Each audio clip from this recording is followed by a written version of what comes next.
Shadows, the horror movie heroes. By Clouds. My Head in the Clouds, Not Coming Down. Read by Oak Shadow 5. Chapter 3. Introductions. Mom fretted in the doorway as Izuku organized his notes and papers so that Shinso wouldn't be too overwhelmed when he arrived. Thankfully, he didn't seem like the type who's scared too easily, or else Izuku would have already ruined all chances for their friendship? Partnership? Whatever it was, before it even began. It wasn't his fault that he got so excited.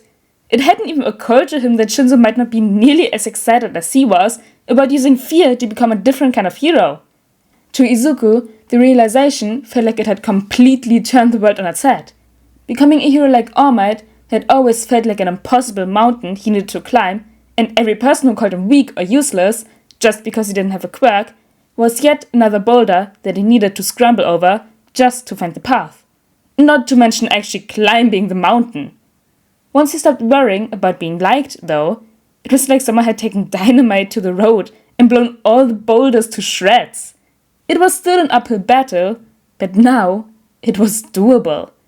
If he didn't have to be liked, then all that he had to do was be hated, and Izuku had plenty of experience with that. For the first time in his life, I'm going to be a hero felt less like a dream and more like a promise. And even if it was a little selfish, he really hoped that Shinso felt the same way. It would be a lot easier to be a hero if he actually had someone rooting for him. The doorbell rang, and Izuku leapt to his feet. I get it! Mom pursed her lips as he pushed past her, and Izuku felt a pang of guilt. She was always a bit disappointed whenever he got a renewed sense of hero fervor, and he was pretty sure that she was secretly hoping that he'd come home one day and announce that he'd decided on a more sensible, safer career. However much he hated worrying her, though, he hated the idea of being useless even more, so hopefully she'd at least be proud of him. Shinso looked bored when Izuku opened the door, but his stance was guarded, so Izuku suspected that there was an intentional move, kind of like how Izuku sometimes smiled to hide how nervous he was. Izuku grinned brightly and grabbed Shinso's arm.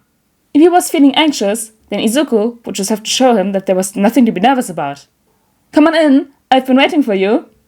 Shinso didn't say anything, but he did nod and take off his shoes, so Izuku kept rambling to fill the silence. My room is this way. I hope you don't mind that I've kinda been getting a head start on some research. Shinso was already starting to lose a little bit of his body expression. Research? Izuku shrugged. Like tactics and strategy, you know? Like how fear tactics have been used in the past. Some of them obviously rely on a lot of violence, so those aren't really something we want in our arsenal, but we should still know they exist, and maybe we can find a way to modify them to fit our goals a little better. Shinso raised an eyebrow. So basically, you've been studying villains. Izuku blushed. Not just villains. Good. Shinso smirked. How else are we supposed to scare them out of their minds if you don't know what they're used to? I like the idea of turning down tricks against them. It's like intentional karma. Izuku blinked. I hadn't thought of it like that. Izuku? Mom said softly. Is this your friend?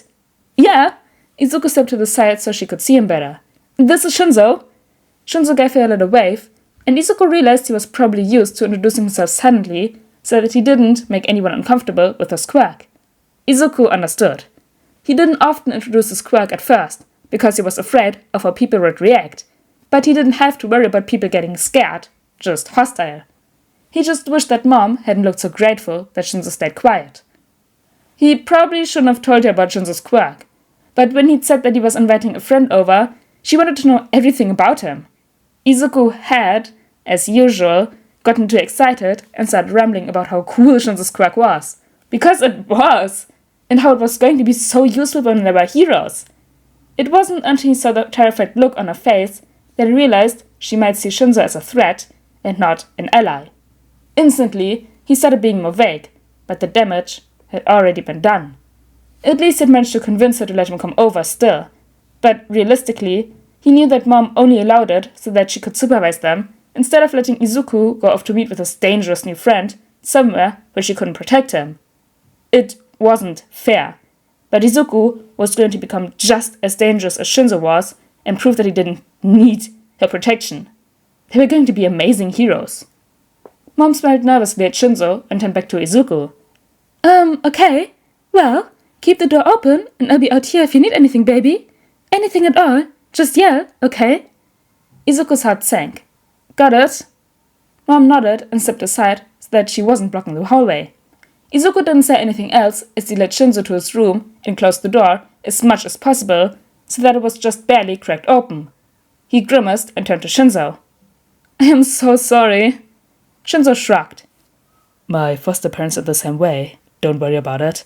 I mean, we're trying to turn that fear to our advantage, right? That's kind of the whole idea. Izuku frowned and went to his desk. I guess so.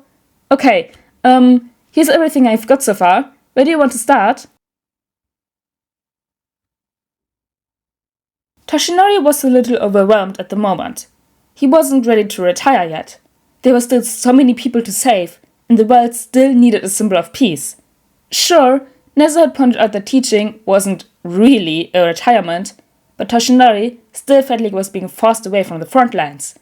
He had to face the truth. All Might was past his prime.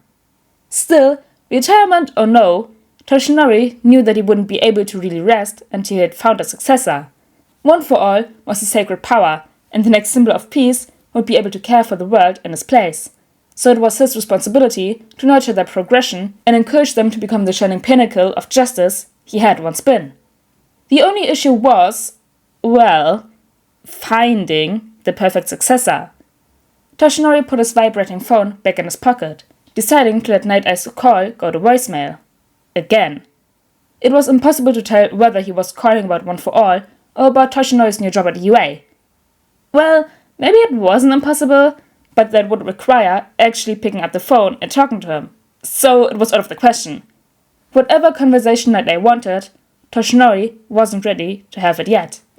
For now, he needed to focus on finding his elusive successor. He could always wait until classes started at UA and have his pick from among the elite students there, but he couldn't help feeling anxious to find the next symbol of peace as soon as humanly possible. If he could find a first year before they entered UA, then there was a chance they'd be able to receive One for All before classes even started. Yes, that would be the best case scenario. He wished he knew who had somehow gotten the sludge villain to run the other day. He had been standing in the crowd, cursing himself when the cry went out that All Might was just on the street, so he knew it had been a ruse.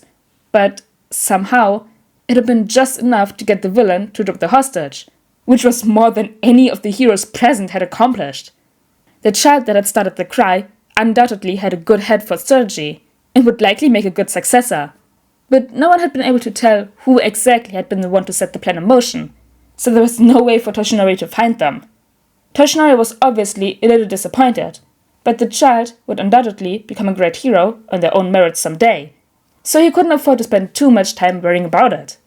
He just needed to find someone with a good heart and a strong enough will that... Toshinori stumbled as he ran into someone, knocking them to the ground. He'd been interrupted in his thoughts. He shouldn't have gotten so distracted, some hero he was. He bent over to help the man up. Oh, I'm so sorry. I wasn't watching where I was going. This is all my fault. You think? A young lady glared at him as she practically pushed him out of the way to help the man up. Are you okay, Dad? The man laughed and rolled a shoulder. I'm fine. You're stronger than you look, man. Thank you. Toshinori said nervously. Again, I am so sorry. You better be. The young lady hadn't stopped glaring at him. You could have hurt him, especially if you've got a strength quirk. Watch where you're going next time. Don't be rude, Kyoka. He already apologized. The man smiled. My name is Kyoto Kojiro, and this is my daughter Kyoka Jiro. And seriously, don't sweat it. I'm just fine. Well, that's good to hear, Toshinori said. It's admirable that you are so concerned about your father's safety, young lady.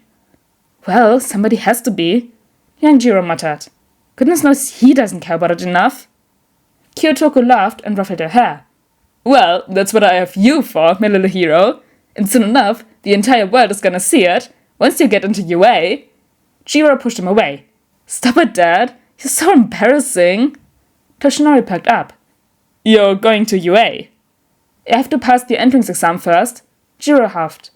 But yeah, that's the plan. Toshinori considered his next move carefully. This young lady was a bit rough around the edges, but she had enough fire and protectiveness that reminded him of Nana. She would make a wonderful hero, and with some training, she had the potential to be an amazing symbol of peace too. He also couldn't deny that a 10-month head start would give her a huge advantage over if he waited until school began. And since she already had that drive to be a hero, he nodded firmly, mind made up. I have considerable experience working with heroes. In fact, I've worked at All Might's agency for almost my entire career. Toshinori smiled softly. I'd be happy to help you train for the entrance exam if you'd like. Really? Kyotoku's eyes widened. Well, Kyoka, what are you waiting for? This is the opportunity of a lifetime. You know what I always say. Never turn down an adventure. Say yes. Jiro just ignored her father and looked at Toshinori skeptically. And what would this training look like? Muscle training, mostly, Toshinori answered, a bit thrown off. And quirk training. Who knows? With enough training, your quirk may develop into something else entirely. I have other resources that, if you choose to accept them, will set you on the path to becoming one of the greatest heroes in the world.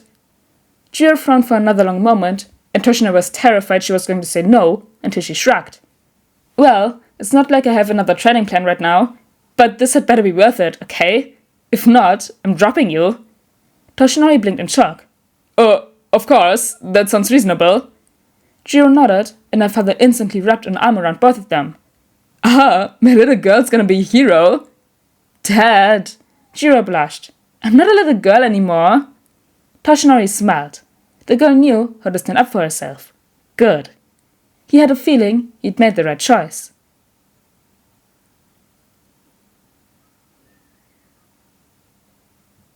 Jiro's gonna get one for all. One of my favorite characters is gonna get one for all. But anyways, guys, I hope you all enjoyed Chapter 3 of Shadows the Horror Movie Heroes, and I'll see you all next time. Bye!